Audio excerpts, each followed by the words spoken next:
Our minds are our gardens.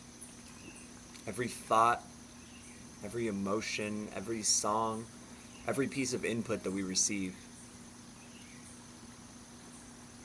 is all seeds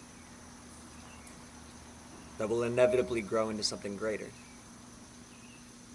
If we're spending time ruminating on anger or fear or sadness, those are the seeds that we're planting in our garden, and inevitably that will produce more of the same.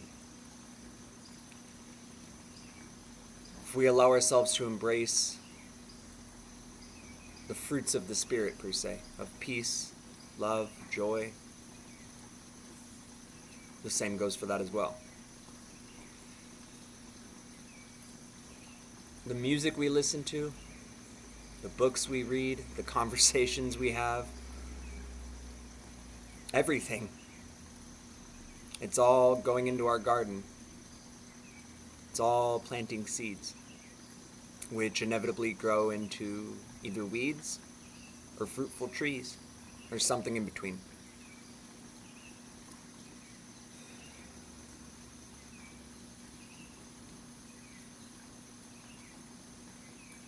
The biggest example that's coming up for me on this, of some seeds that I planted in my mind that ended up growing into something far less than desirable, were whenever I began researching into a lot of the conspiracy theories, I came across this concept called gang stalking.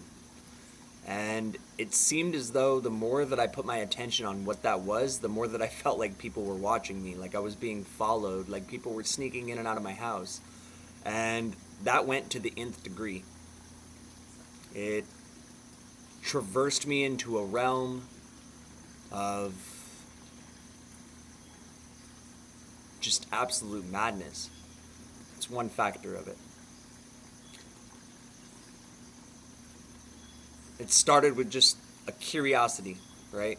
A curiosity and feeding my mind, my garden, with something that I didn't want to see grow, but it inevitably did.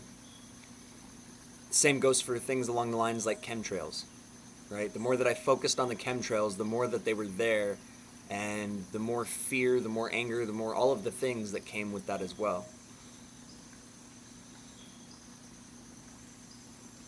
It wasn't until I began allowing my mind to be renewed, truly renewed, I began taking my focus off of those things, because I realized the more that I put my focus on them, the more that they expanded, the more that I watered those seeds with the attention.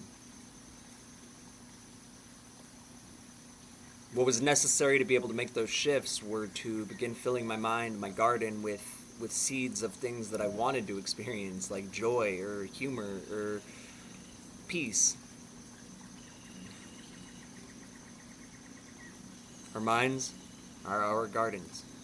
How we tend to them, how we treat them, how we interact with them, and what we plant in them. Definitely something to be aware of. Our minds are our gardens.